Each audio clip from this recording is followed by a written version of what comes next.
续来看国民党的副主席肖向吟早起开记者会，发表着国民党、共产党智库交流的成果，强调讲符合主流民意。但是因家己党内的立委王凤仪抛文，讲为日本选举的结果来看，中国甲美国拼力的结果，真明显是美国较赢面。所以针对年底的大选，党中央真正爱好好思考。资深的媒体人陈敏宏更加来透露，讲有国民党的人士对党中央的路线不满，呛讲要来退党。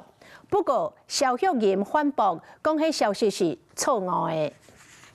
AI、人工智能等进行跟大陆的产官学界交流，我们到大陆去是站在台湾的主流民意。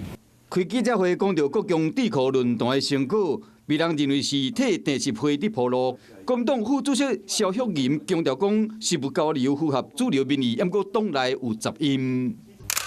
国民党立委王凤仪写讲，应该参考日本的选举，中国甲美国对抗的情形下，美国显然占较赢。国民党中央袂交忽视日本的大选所传出来政治信号，在2026年地方的选举一定争赢的情形下，更加值得深思。党中央甲中国的交流，若要比较起来，可能地方的选将，敢若更加偏美国甲日本。